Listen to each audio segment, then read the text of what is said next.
Long before marble statues and classroom portraits froze them in stiff respectability, America's founding fathers were, quite simply, men.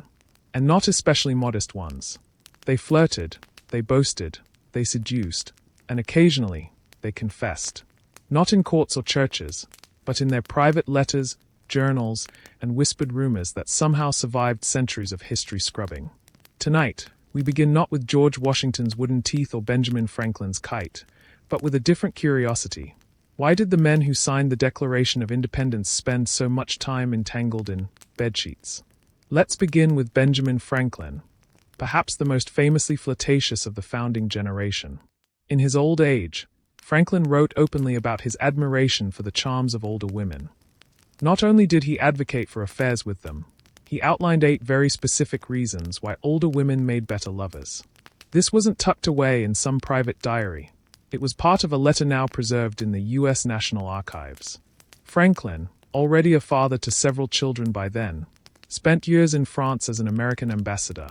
There, he became almost a caricature of the roguish American, hosting ladies in his garden, writing them poetry, and attending salons where conversations drifted from politics to perfume. French women called him le philosophe charmant, the charming philosopher. Behind that soft grandfatherly smile, Franklin was a man with appetites. And Franklin wasn't alone. Thomas Jefferson, author of the Declaration of Independence and 3rd President of the United States, carried on a long, controversial relationship with Sally Hemings, an enslaved woman who lived at Monticello. DNA testing centuries later confirmed what many had whispered. Jefferson fathered at least 6 children with her. Hemings was about 16 years old when the relationship began, and Jefferson was in his mid-40s. It was an open secret, even in Jefferson's time. Political enemies wrote of dusky Sally to humiliate him, but Jefferson never publicly addressed the claims. His silence, even more than denial, tells a story of power, control, and intimacy interwoven with the brutal realities of slavery. Alexander Hamilton, meanwhile, became the center of America's very first political sex scandal. In the 1790s, Hamilton had an affair with a married woman named Maria Reynolds, and her husband, James Reynolds, blackmailed him over it. To clear his name from accusations of financial fraud, Hamilton published a 95-page pamphlet confessing the entire affair. That's right. He wrote down all the steamy details and sent it to the press. It worked. Hamilton managed to save his political career, though not his marriage. His wife, Eliza, stood by him in public but later burned much of their correspondence. Some historians believe she wanted to erase any trace of the emotional damage he had caused. It's easy to imagine these men as cold statues in stone, their passions chipped away by time. But in truth, they were deeply emotional, sometimes reckless, men navigating fame, power, desire, and loneliness in a time of revolution. Their letters were filled with longing. Their reputations were sometimes saved by silence, sometimes ruined by too much honesty. And even George Washington, who is often remembered as the most stoic of the bunch, had his moments. Before marrying Martha, he was entangled with a married woman named Sally Fairfax, the wife of a close friend. Washington's letters to her are romantic, aching, and brimming with longing. He wrote, "'Tis true, I profess myself a votary to love. I feel the force of her amiable beauties in the recollection of 1,000 tender passages." That's not exactly the kind of quote they teach in 5th grade. So, why does this matter?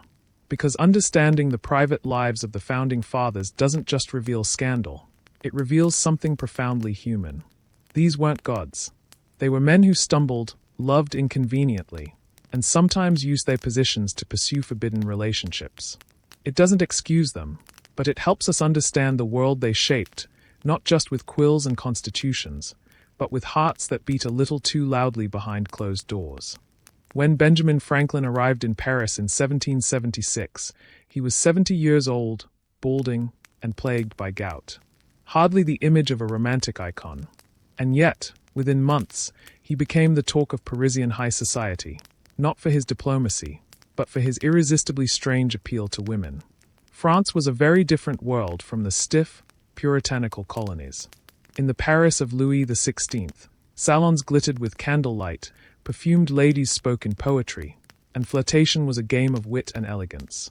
Franklin, with his fur hat, bifocals, and awkward charm, was an exotic curiosity.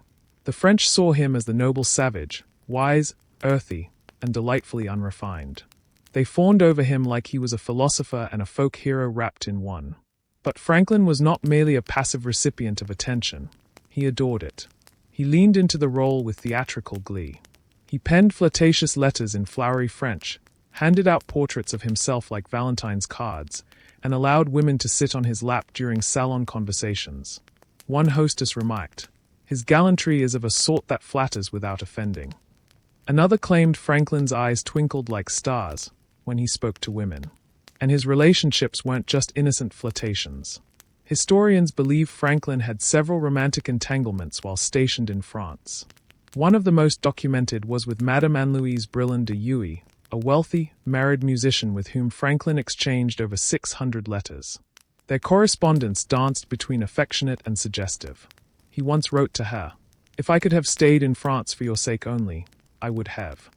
Though there's no solid proof their relationship was physical, their emotional intimacy was undeniable. And in 18th century France, that kind of bond mattered just as much as anything that happened behind closed doors. Another relationship with Madame Helvetius was far more direct. After the death of her philosopher husband, Franklin proposed marriage to her. She declined, but not before years of heavy flirtation, innuendo, and shared dinner parties. In one letter, Franklin pretended to write from the Elysian fields, the afterlife, where he told her that even the ancient philosophers were jealous of his love for her. But here's where it gets stranger. Franklin's romantic escapades were not just personal, they were political. In many cases, his charm and connections with powerful French women helped the American cause. These women hosted salons attended by ministers, financiers, and nobility. Franklin used his influence over them to sway opinions, secure support, and eventually win the all-important alliance that brought France into the Revolutionary War. In other words, Franklin's diplomacy was draped in silk and flirtation. He knew exactly what he was doing. And so did the French. His portrait appeared in Paris shop windows. Women wore Franklin medallions around their necks. Poems were written about his electric kisses. A London satirical cartoon even showed him surrounded by women, a lightning rod in one hand, and suggestive glances all around. But Franklin's story wasn't entirely light-hearted.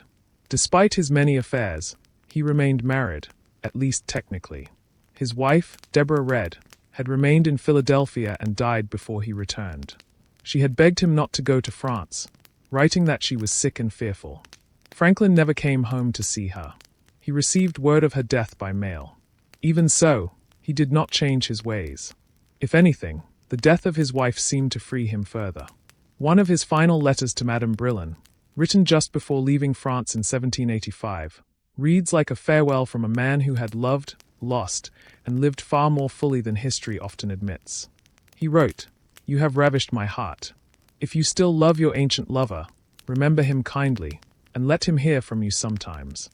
Franklin returned to America a legend. His Paris years were remembered as a strange, brilliant chapter of diplomacy wrapped in lace and perfume. And though we often imagine him as the practical inventor, the wise elder of the Revolution, he was also something else, a man who charmed his way through a foreign court, not with military strength, but with letters, glances, and a quiet suggestion of something more. This was the side of Franklin few dared write about. But it was no less real. Thomas Jefferson was a man of contradictions. He penned the words, "All men are created equal," yet enslaved over 600 people in his lifetime. He imagined a nation of liberty, but built his world on bondage. And nowhere are those contradictions more haunting than in his long and hidden relationship with Sally Hemings. Sally was born into slavery at Monticello in 1773. She was just 14 when she traveled to Paris with Jefferson's youngest daughter. Jefferson, then serving as U.S. Minister to France, was 44. In France, the laws were different. Slavery was illegal. Sally could have claimed her freedom and never returned. But she didn't. At some point during her time in Paris, she entered into a relationship with Jefferson. Historians now believe it began when she was 16 years old. The exact nature of their arrangement remains cloudy, but one fact is clear: she became pregnant. Jefferson promised her something in return. If she came back to Virginia with him, He would grant extraordinary privileges to her and her future children, and he would free them all when they came of age. Sally agreed. She returned, and over the next 16 years, she gave birth to at least 6 of Jefferson's children. All of them were enslaved at birth. Jefferson never publicly acknowledged the relationship, not once. He never freed Sally, but he did free all of her surviving children. 2 passed as white and left Monticello without looking back. Others worked quietly at the estate, living in the strange limbo between family and property. What did Sally think of all this? That's one of the most painful parts of the story. She left behind no letters, no diary. Her voice, like so many black women of her time, was erased. What we know comes through fragments, oral histories passed down by her descendants, scattered plantation records, and the observations of visitors. One of those descendants, Madison Hemings, spoke in 1873 about his mother's life. He confirmed what many had whispered for years, that she was Jefferson's concubine, and that her children were his. He said, "She was a slave and lived as a slave, and died a slave." Even in the 19th century, people knew. Jefferson's political enemies accused him of having a dusky Sally in his bed.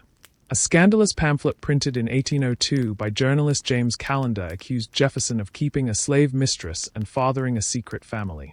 Jefferson never responded publicly, but behind the scenes, he retreated further into silence. For nearly 200 years, historians debated the truth. Then, in 1998, DNA evidence confirmed what generations of Hemings descendants already knew. Their lineage traced directly to Jefferson.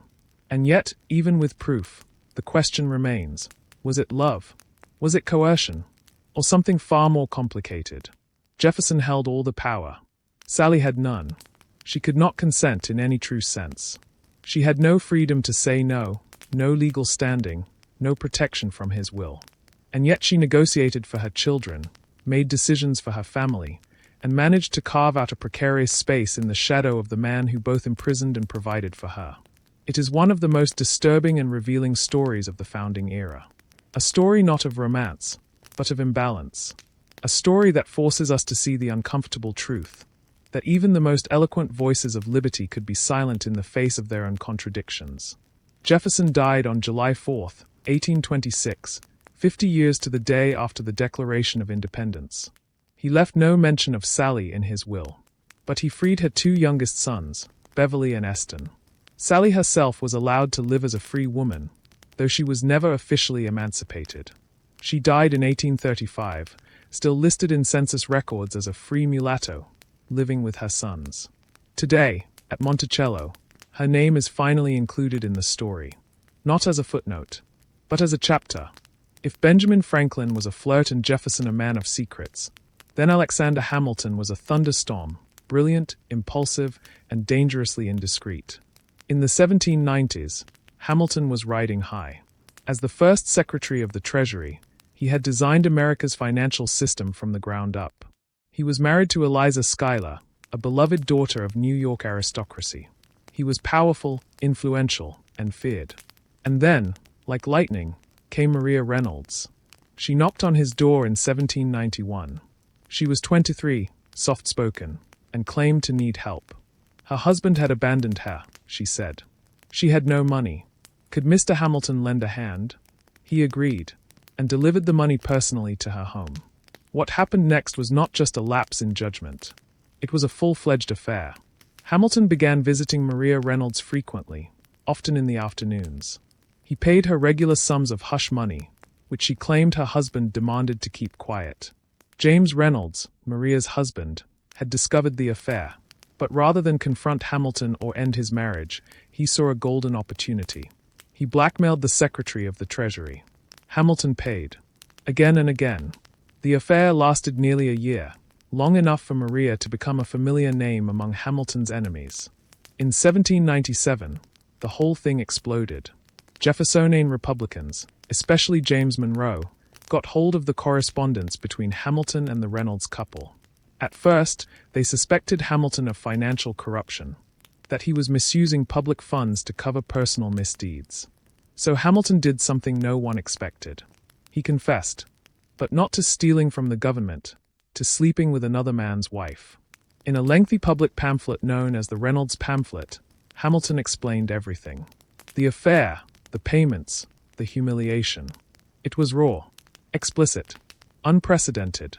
No American politician had ever aired his own sexual scandal in such detail. He wrote, "This confession is not made without a blush. I do not pretend to a philosophic indifference. I am conscious that I ought not to have indulged in an illicit intercourse." The nation was stunned.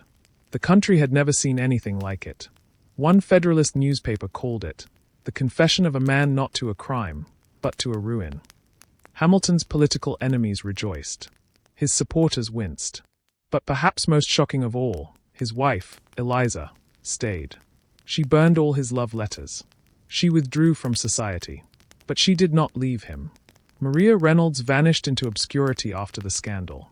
She divorced her husband, an extremely rare act at the time, and later remarried. Some historians believe she may have been more than just a naive victim.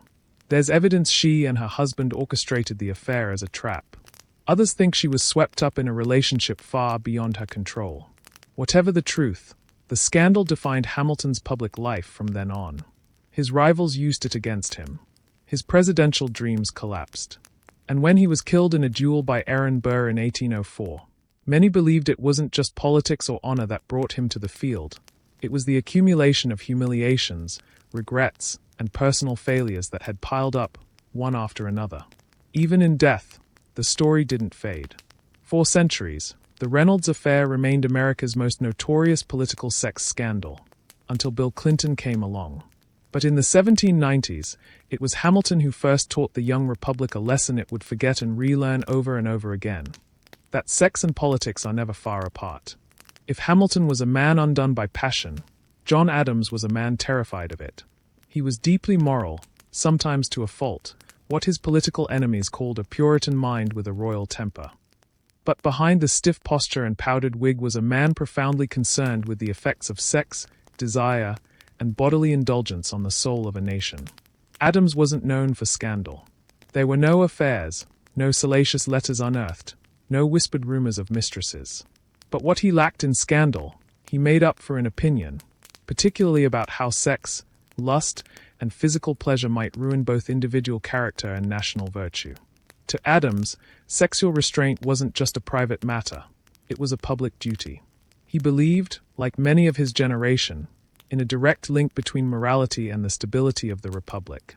If citizens indulged in too much pleasure, especially sexual pleasure, they would become soft, decadent, and easily manipulated. He feared that a people distracted by lust would lose their political seriousness. His personal letters often hinted at his unease with sensuality.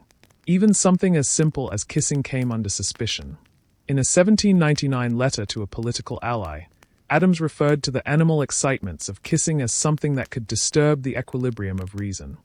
He saw danger in French customs, especially the way French aristocrats were known for public affection and sensual art. To Adams, France's collapse into revolution was not just the fault of politics, but of sexual excess. The powdered wigs, the bare-shouldered gowns, the libertine literature, they were symptoms of a society too intoxicated with its own urges to survive. To some, this seemed paranoid. But Adams believed deeply in what he called Republican virtue, a lifestyle of self-denial, moral rigor, and personal sacrifice. He thought it was no coincidence that the American Revolution had been fought and won by men who practiced restraint. To him, the bedroom was just as much a battlefield as Bunker Hill. Yet for all this, Adams was not cold. His marriage to Abigail Adams is considered one of the most intimate and intellectually rich partnerships in presidential history. Their letters, hundreds of them, are filled with tenderness, longing, and warmth. He once wrote, "Miss Adorable, by the same token that the bearer hereof sat up with you last night, I hereby order you to give him as many kisses and hugs as he shall please to demand." Yes, John Adams. The man who feared kissing in public wrote about it frequently in private. But Adams' view of sex was always framed by his view of duty. In his mind, affection was permissible, even desirable, when grounded in marriage and guided by modesty. Pleasure was not evil, but it was dangerous when uncontrolled.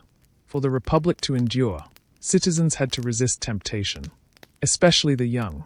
This is why, as vice president and later president, Adams backed moral legislation aimed at regulating public decency. He supported blue laws that restricted vice on Sundays. He distrusted theater, dancing, and anything that might stir the blood too eagerly. Critics mocked him as old-fashioned, prudish, even tyrannical. But Adams stood firm. As he saw it, freedom could not survive without virtue, and virtue required restraint. It's ironic, then, that while he feared the loss of virtue through sensuality, his political downfall came not from any moral failing, but from the Alien and Sedition Acts, which curtailed free speech and made him look like a monarch in disguise. His focus on moral order blinded him to the political cost of silencing dissent. Still, Adams died with his integrity intact, and his reputation for moral rigidity became part of the folklore of the presidency. And in his final moments, on the 4th of July, 1826, his thoughts were not on lust or vice, but on his old rival and friend. "Jefferson lives," he whispered, not knowing Jefferson had died just hours earlier. If John Adams built walls of moral restraint around himself, James Madison married the woman who danced on top of them in heels. At just 5 feet 4 inches, Madison was the smallest of all the founding fathers. Frail and reserved, he was a political giant but a social whisper. And yet, he ended up married to one of the most charismatic and flirtatious women in American history, Dolly Payne Todd Madison. Dolly wasn't just Madison's wife, she was his social superpower. Where James avoided crowds, Dolly commanded them. While he wrote in silence, she sparkled in salons. She was witty, fashionable, and adored, with a talent for turning political tension into parlor charm. And she knew it. Dolly didn't just tolerate the spotlight. She ran toward it, arms open and smile wide. What makes Dolly's role fascinating isn't just her personality, but how she weaponized flirtation as a political tool, not in a scandalous way, but in a calculated, almost revolutionary manner. In an age when women were expected to be silent supporters, Dolly became the first lady of American charisma. She wore bold colors, showed off her shoulders in low-cut gowns, and even wore turbans that scandalized conservative guests. But Dolly knew exactly what she was doing. She was softening politics through elegance. In a Washington full of mudslinging and bitterness, she created space for diplomacy. She hosted crushes at the White House, elaborate parties that blurred social lines and made even bitter rivals sip tea beside one another. In Dolly's parlor, enemies became guests, and flirtation became the grease that oiled the machine of compromise. This wasn't just about fashion or flirtation. It was strategy. Dolly understood that charm was currency, and she spent it lavishly in service of her husband's career. Visitors to the White House often left more impressed with Dolly than with Madison. One guest wrote, "She looked a queen. It would be impossible for anyone to behave with more perfect propriety than she did." And it wasn't just visitors. Members of Congress found themselves pulled into her orbit, Democrats, Federalists. It didn't matter. Dolly smiled at them all, and in return, she helped smooth passage for her husband's policies. When Madison was floundering in his presidency, it was Dolly who helped prop him up with grace and flair. But Dolly wasn't all elegance and games. She was fiercely intelligent, politically savvy, and deeply aware of her influence. She managed her image meticulously, understood public mood, and knew when to play humble and when to dazzle. In private letters, she sometimes joked about her popularity, calling herself a little Quaker coquette, poking fun at her religious roots and public image. She had been raised in a strict Quaker household, where vanity was frowned upon. But Dolly rejected that severity and remade herself into a national figure of feminine power. Her marriage to Madison was affectionate, but there's little evidence of fiery passion. What they shared was mutual respect and a brilliant political partnership. Madison gave America the Constitution. Dolly gave Americans a reason to smile while living under it. But her greatest moment may have come during America's worst hour, the War of 1812. When British troops approached Washington in 1814, it was Dolly, not James, who refused to flee the White House without saving George Washington's portrait. She ordered it pried off the wall and taken to safety. She packed state documents, important silverware, and anything symbolic of the nation's identity, all while smoke rose on the horizon. It was a moment of courage wrapped in pearls and lace. And it solidified her status as America's first true First Lady, a woman who could charm a room and defend a republic, all in the same hour. Dolly's legacy isn't about scandal. It's about style, power, and the ways in which a woman used flirtation, not for seduction, but for nation-building. Thomas Jefferson, the author of the Declaration of Independence, third President of the United States, and one of the most complex figures in American history, lived a life full of contradictions. He preached liberty and equality, yet owned hundreds of enslaved people. And among those enslaved was a woman named Sally Hemings, who would forever change the story of America's founding. For decades, historians debated the rumors whispered in colonial Virginia that Jefferson had fathered several children with Sally Hemings, a woman enslaved on his estate, Monticello. Unlike the public image of Jefferson as a reserved intellectual, the truth was far more complicated and far more human. Sally was not just any enslaved woman. She was the half-sister of Jefferson's late wife, Martha Wayles Skelton. This made their relationship tangled with family ties and tragic power imbalances. The first credible evidence came from DNA testing in the late 20th century, confirming Jefferson's paternity of at least one of Sally's children, and possibly all six. Sally's descendants are now part of the American fabric, living reminders of a secret history. What makes Jefferson's story so arresting is the contrast between his lofty words and his private life. He wrote extensively about freedom and human rights but kept Sally and her children enslaved, never publicly acknowledging them. Scholars still debate whether their relationship was consensual, given the vast power difference. But the fact remains, Jefferson regularly visited Sally at Monticello in the late evenings, a practice that was unusual and risky for the time. Letters from Jefferson's contemporaries hint at this arrangement, though it was never openly discussed. For Sally and her children, this secret family life meant navigating a world where love, survival, and slavery were intertwined. Jefferson's complex legacy forces us to confront uncomfortable truths about the founding of America, a nation built on ideals of liberty but entangled with exploitation. Beyond the political and philosophical, Jefferson's personal life reveals the contradictions and compromises of his era, and the human stories that history often leaves in the shadows. Alexander Hamilton, the fiery first Secretary of the Treasury and one of America's most brilliant minds, was also one of its most scandalous figures. His political genius was matched only by the tumultuous personal life that nearly destroyed his career and reputation.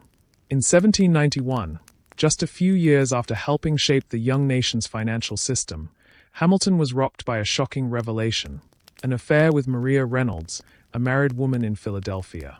Unlike the quiet whispers about Jefferson's private life, Hamilton's affair exploded into public scandal when Maria's husband, James Reynolds, threatened to expose the liaison unless Hamilton paid him hush money. This Reynolds Pamphlet became the first major sex scandal in American political history. Hamilton, instead of hiding, published a detailed confession, unprecedented in its candor, to clear himself of charges of financial corruption, though it cost him dearly in public trust. This scandal reflected the dangerous intersection of sex, power, and politics in early America. Hamilton's enemies used the affair as ammunition, while his supporters grappled with the contradiction between his public virtue and private failings. But Hamilton's personal drama did not end there. His tempestuous marriage to Elizabeth Schuyler was marked by intense love but also strain and heartache. Elizabeth was deeply devoted, but their marriage endured trials that echoed the wider political battles Hamilton fought. The ultimate climax of Hamilton's stormy life, and perhaps the most infamous event in American history, came with his deadly duel against Vice President Aaron Burr in 1804. The duel was the result of long-standing personal and political animosity, but rumors also swirled about Hamilton's tangled love life and relationships contributing to the animus. The fatal pistol shot that ended Hamilton's life was not just the close of a man's career, but a tragic punctuation on a life marked by brilliance, ambition, scandal, and passion. Hamilton's story offers a window into how personal desires and political rivalries intertwined in shaping America's early years, revealing that behind every founding father was a deeply human story.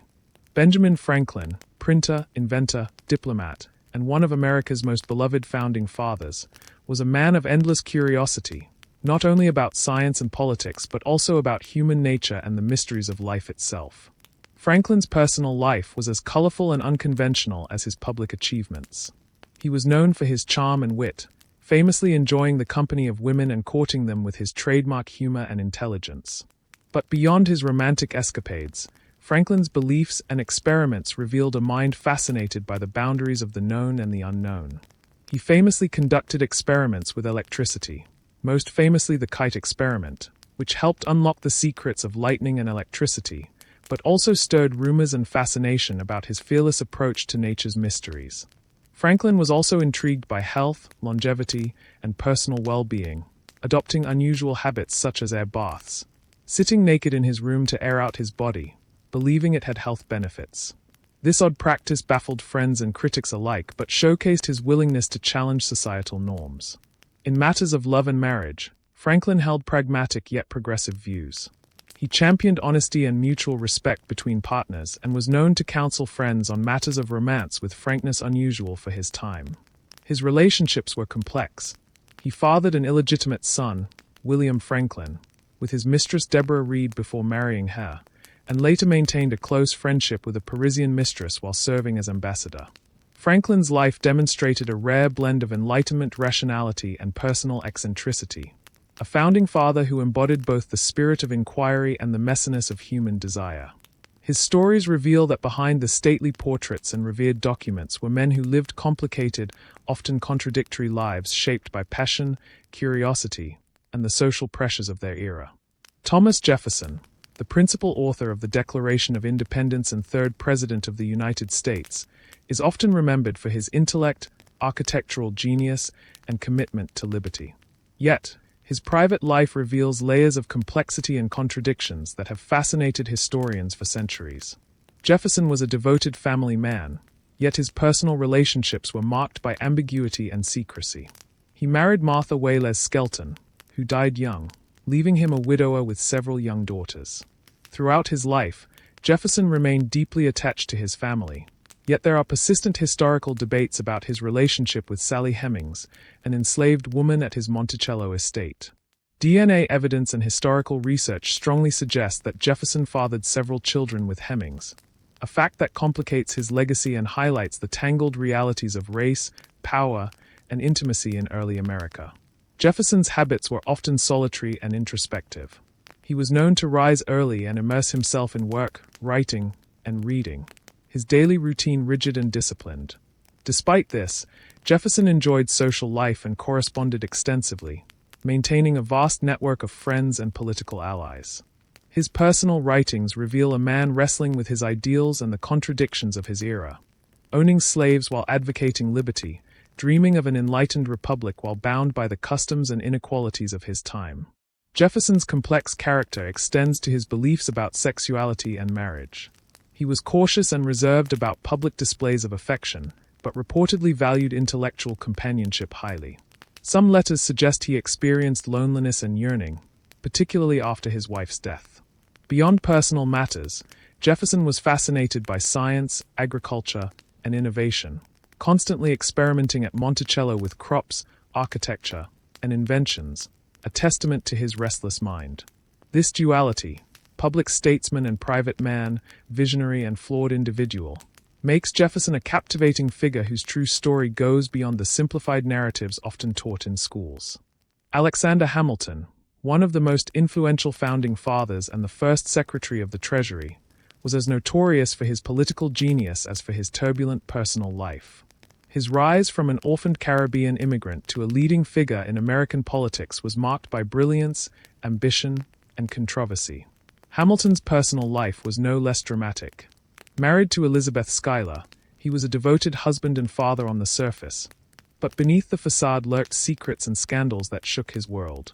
The most infamous of these was the Reynolds affair, the first major political sex scandal in U.S. history. In the late 1790s, Hamilton had an extramarital affair with Maria Reynolds, a woman who approached him claiming her husband was abusive and that she needed help. The liaison was brief but scandalous enough that when it came to light, Hamilton chose to publicly admit the affair to protect his political reputation from accusations of financial wrongdoing. This scandal was a watershed moment in early American politics, exposing the vulnerability of public figures to personal indiscretions, a reality that resonates even today. Hamilton's letters reveal a man torn between his public duties and private desires, struggling to maintain his image while wrestling with guilt and passion. Despite the scandal, Hamilton remained fiercely loyal to his family. He shared a deep bond with his wife Elizabeth, who stood by him through thick and thin, and they had 8 children together. Hamilton's fiery temperament extended beyond politics into his personal relationships. Known for his sharp tongue and quick wit, he could be both charming and ruthless, qualities that earned him both admiration and enemies. His tragic death in a duel with Aaron Burr in 1804 cut short a life marked by ambition, brilliance, and human frailty. George Washington, often hailed as the steadfast father of his country, projected an image of unwavering dignity and discipline. Yet beneath this public persona lay private habits and beliefs that reveal a more complex man, one whose quirks and routines shaped both his personal life and leadership style.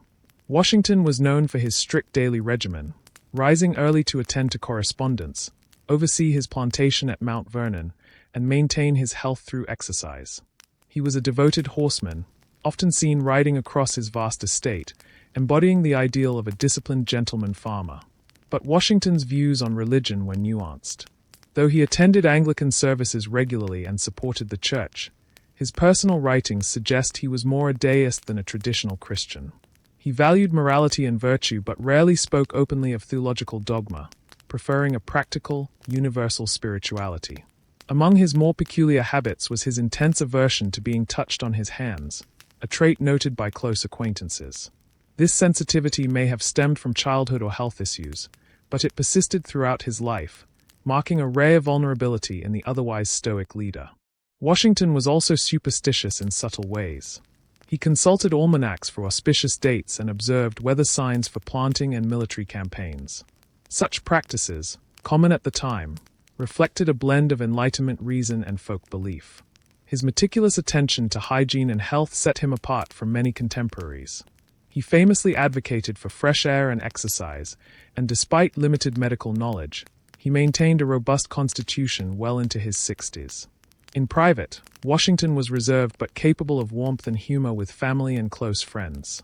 His letters to Martha reveal a tender affection, tempered by the formalities of his era. Understanding these lesser-known aspects of Washington's life gives us a richer portrait of the man who navigated the young republic's turbulent birth. Alexander Hamilton, the fiery and brilliant founding father, was a man of immense energy, ambition, and complexity. Born out of wedlock in the Caribbean, Hamilton's rise to prominence was meteoric but fraught with personal turmoil and relentless challenges. Known for his razor-sharp intellect and prolific writing, Hamilton shaped much of America's early financial system. He was a passionate Federalist, fiercely devoted to a strong central government, which earned him powerful enemies. But behind his political prowess lay a man vulnerable to deep emotional wounds. Hamilton's temper was legendary, quick to anger but equally quick to charm. He engaged in countless public feuds, most famously his fatal duel with Aaron Burr. His private letters reveal a man wrestling with insecurity, guilt, and the scars of a difficult childhood. Despite his public bravado, Hamilton had moments of profound tenderness and affection, particularly toward his wife, Eliza. Their correspondence shows a devoted relationship, marked by mutual support and shared hardships. Hamilton's personal life was also complicated by scandal. An early affair threatened his reputation, but his resilience and Eliza's loyalty helped him survive politically and socially. Physically, Hamilton was not imposing. He was slender and somewhat frail, which contrasted with his intense presence. His lifelong struggles with health included chronic stomach pains and exhaustion. Hamilton's letters and writings also reveal his religious side. He was a devout Christian who believed in providence but questioned some orthodoxies, reflecting the Enlightenment influence on his thought.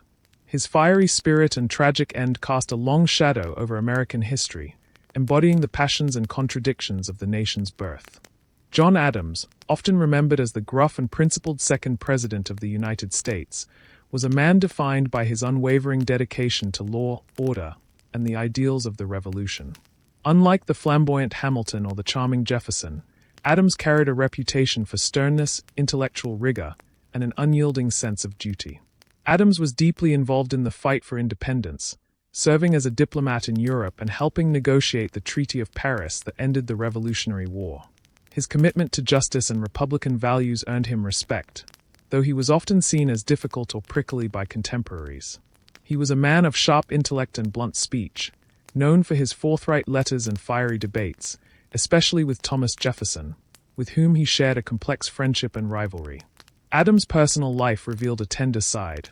His enduring marriage to Abigail Adams was marked by profound correspondence filled with affection, political insight, and mutual respect.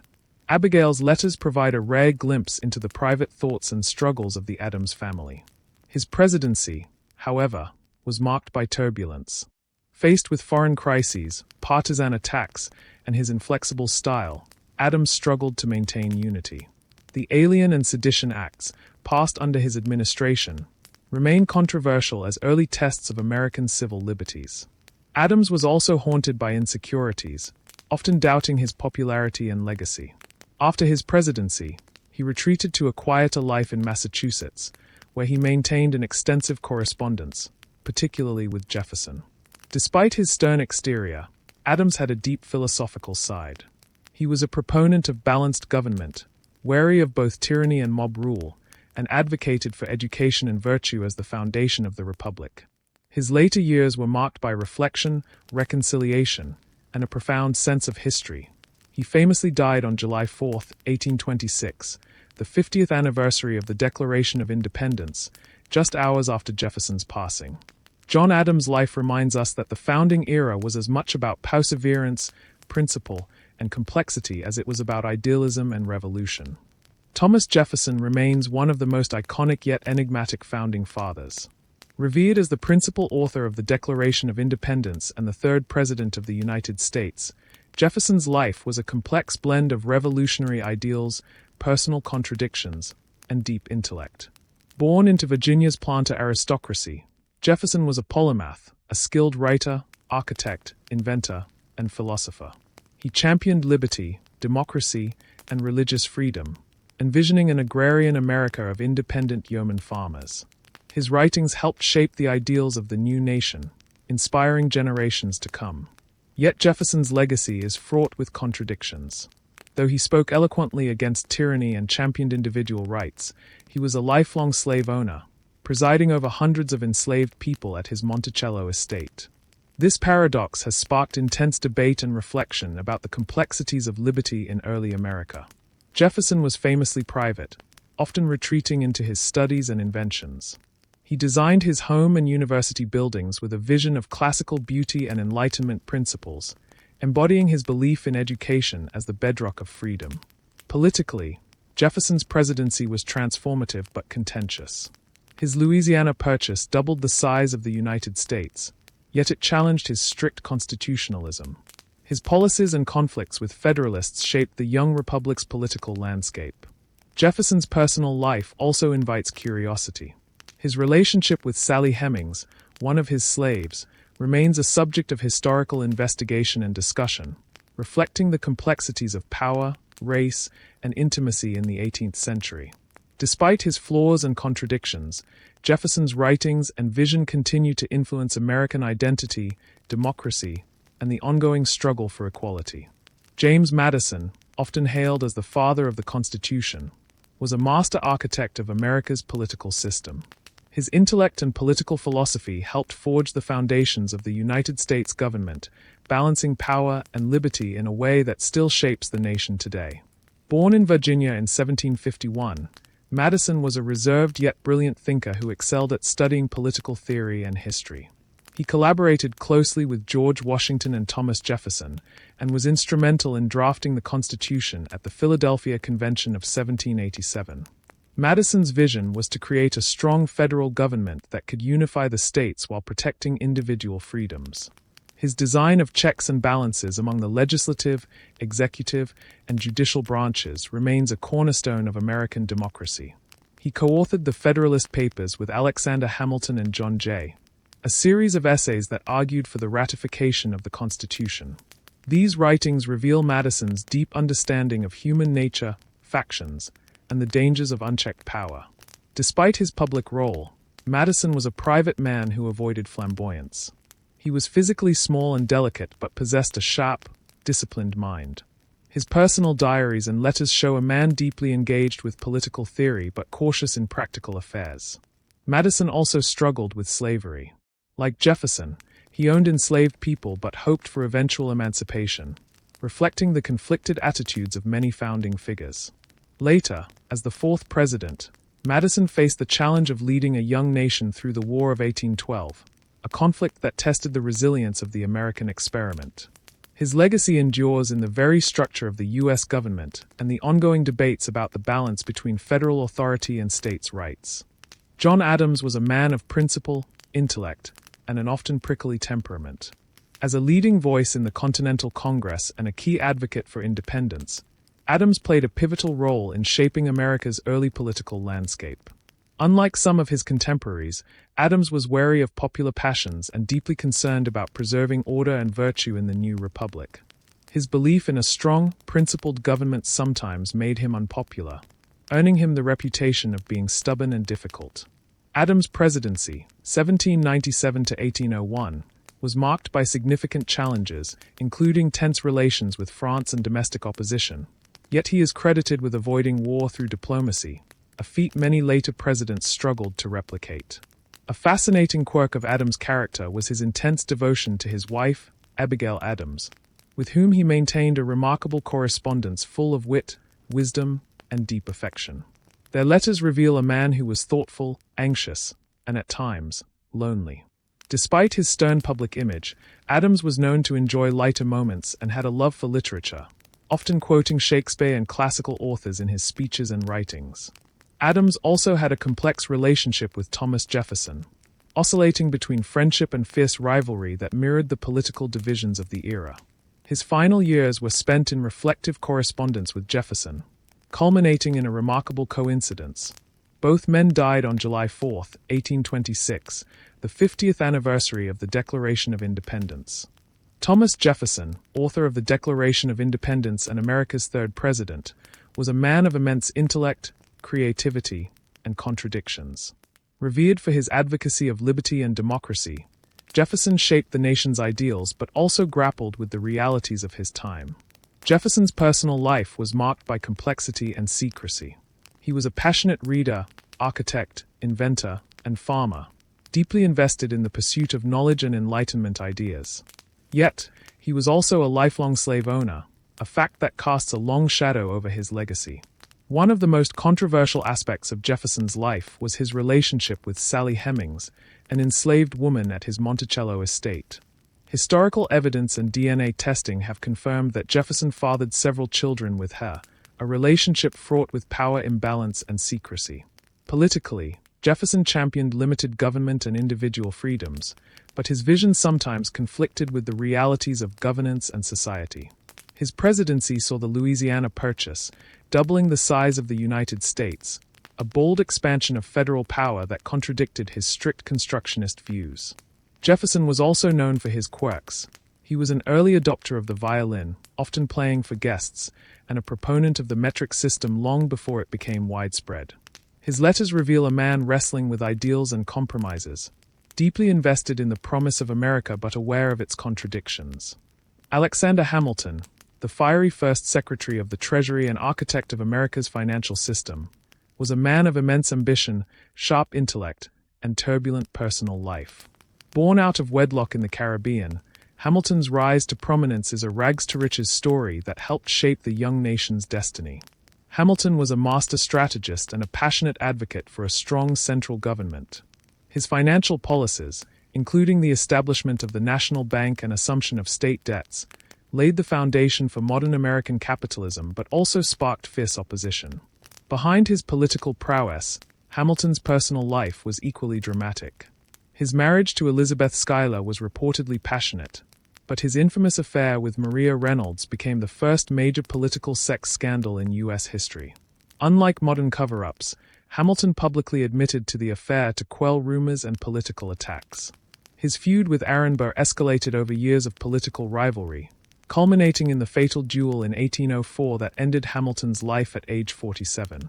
This tragic event cemented Hamilton's place in history as both a visionary and a flawed man whose life was marked by brilliance and controversy. Hamilton was also known for his sharp dress, eloquent speeches, and relentless work ethic, often writing hundreds of pages for the Federalist Papers under intense deadlines. This led life of ideals, scandals, and ambition shows a founding father far more human than his statues suggest. John Adams, the second President of the United States, was a figure of immense intellect and stubborn principles. Unlike the charismatic orators of his era, Adams was known for his bluntness, quick temper, and sometimes caustic wit, which earned him both admiration and enmity. Though often overshadowed by his contemporaries, Adams was a tireless advocate for independence and a key diplomat during the Revolutionary War. His legal mind shaped the early framework of American governance, yet he struggled with the compromises necessary for unity. Adams' personal life reflected his complexity. His fiery disputes with Thomas Jefferson, ranging from political philosophy to personal grievances, defined much of the early republic's political landscape. Their decades-long correspondence after their presidencies reveals a deep friendship born from rivalry. Despite his achievements, Adams felt deeply unappreciated in his lifetime, famously lamenting that he was the most unpopular man in America at certain points. He was also known for eccentric habits. Adams reportedly bathed infrequently, was obsessed with proper etiquette, and kept a meticulous diary revealing a man wrestling with doubt, faith, and ambition. His marriage to Abigail Adams was one of the most intellectually rich and enduring partnerships in American history, with Abigail's letters offering invaluable insight into both their lives and the era's social-political climate. John Adams' legacy is a portrait of a man who was both a reluctant leader and a passionate patriot, whose sharp tongue masked a deep commitment to his country. As the Revolution gave way to a new republic, the Founding Fathers aged but their legacies grew. John Adams retired to his farm, continuing to write letters filled with wisdom and reflection. Thomas Jefferson devoted himself to Monticello and the University of Virginia, blending his vision for America with his complex personal contradictions. Alexander Hamilton, though cut down in a duel, left a lasting financial system shaping the nation's future. Benjamin Franklin's inventions and diplomacy echoed long after his passing. These men, flawed yet visionary, shaped the United States not just through laws and battles, but through their quirks, contradictions, and deeply human stories. Their private lives, full of odd habits, strong beliefs, and personal struggles, remind us that history's great figures were as human as anyone, wrestling with the challenges of their time. The Founding Fathers were more than the stoic faces on currency or textbook heroes. They were complex individuals with strange habits, unconventional beliefs, and very human flaws. Their private lives reveal that behind the grand ideas and revolutionary acts were men grappling with love, fear, ambition, and doubt. Understanding these personal stories gives us a richer, more honest view of the birth of America. If you enjoyed this deep dive into the true histories of America's founders, make sure to like, subscribe, and hit the bell to join us on more journeys through the hidden stories of history. Share your thoughts below. What surprising fact about a founding father blew your mind? Let's keep the conversation going.